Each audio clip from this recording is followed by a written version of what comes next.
Hi everyone, welcome back to my channel, The Anonymous Budgeter. If you guys are new here, welcome, and if you guys are back for another video, thank you guys so much for checking out my channel. Here on my channel, I'm documenting my journey towards paying off a little bit under $80,000 in student loans over the next 18 months. So this is something that you're interested in if you are also on a debt-free journey or you enjoy personal finance, because I will be sharing my personal finance story, my road to financial freedom. Please consider subscribing to my channel and consider staying for the rest of the video.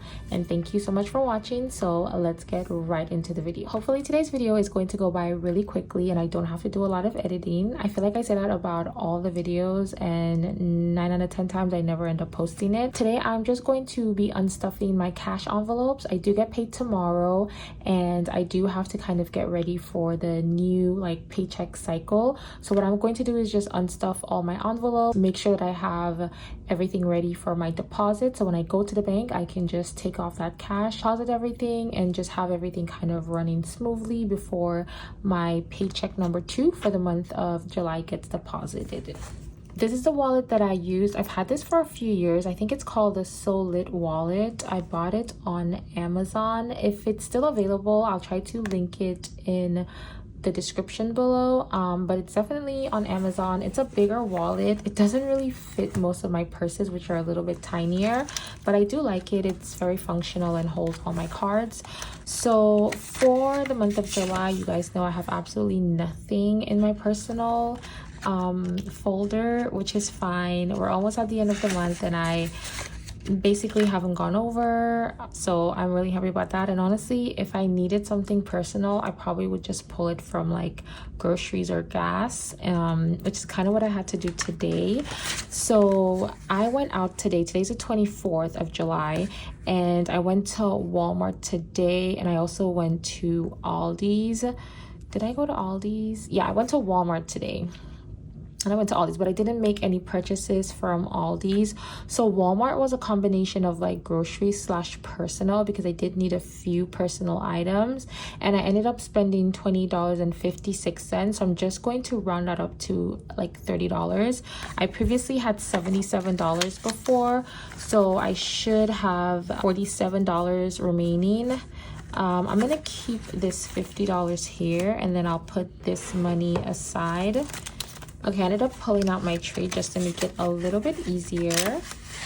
So we have this money aside here because I did spend $28 and change, but I just rounded it up to 30. The next envelope is going to be gas, and I did go to Murphy's today and I spent $16.10. I rounded that up to $20, and so I had a balance prior to that of $150, so I should have $130 remaining. So I have $150, so I'm gonna put the 50 in the back, and then I should have $130, but I don't have enough change. So let's see if I can make some change with my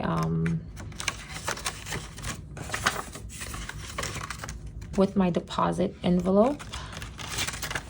So in my deposit envelope, I do have a few 20s. So I'm gonna take off the 20s here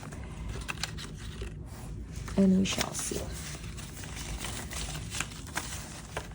For gas, I'm supposed to have $130. So I'm gonna take that 20 and that 30 right here. So that's going to be 50, 100, 50, 100, 120, 130.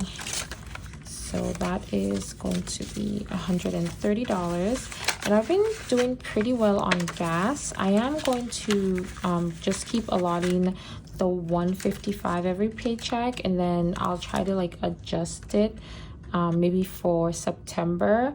But gas always fluctuates, so it's just one of those things. I don't want to get into the habit of not doing the most that I think I need. I would rather have more basically in my gas envelope than have too little and kind of scrambling trying to make up the amount that I need, because that's one of those essential envelopes that I do need.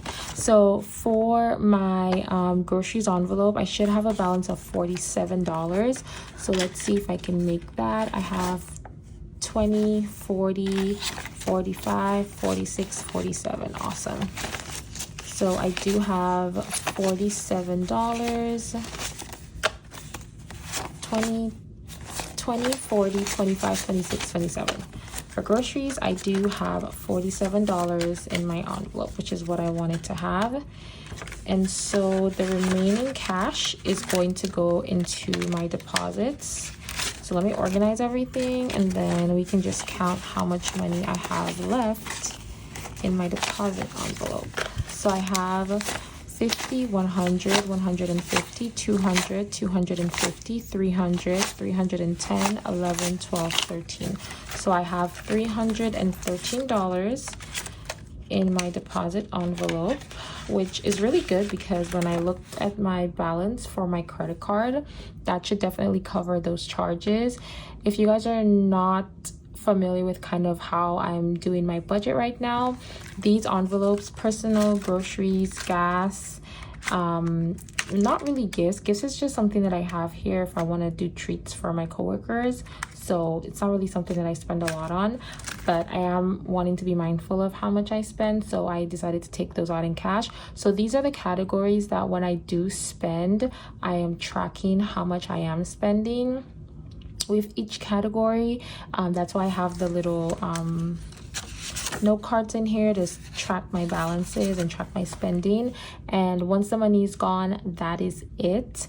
And then I'll take the money out from each envelope and put them in my deposit envelope, so that way I'm on track with everything, and whatever balance that I have on my credit card, I'll have that amount in cash, which will be in my deposit envelope, so that I can deposit in the bank and then make that payment via my checking account. So it works for me. It's really been keeping me like in line.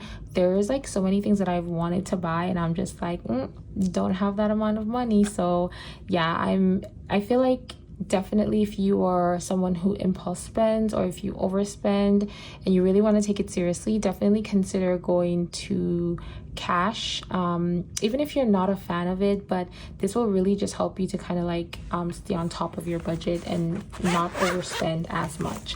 So that's basically it for my envelope. The next time you see me with my wallet will be me doing a cash stuffing, so hopefully I can post that before I go on my trip to New York, because I am traveling to New York City. I think is it this week? No, not this weekend, next weekend, which is like about the first week in August, and I'm really excited for that. So we can definitely budget for that together. Okay, thank you guys so much for watching this video. I really do appreciate it. The question for this video is, are you guys doing a cashless budget, or do you have cash, or are you guys doing sort of like a hybrid with cash and your cards? I would love to know, because it's super interesting how, you know, some people set up their budgets. Some people like cash, some don't like cash, but they do it because it's a necessary evil. I feel like I'm one of those people. I don't mind cash, but sometimes I just can't be bothered. Okay, so yeah, let me know down in the comments below, and I hope you guys have a wonderful day. Bye guys.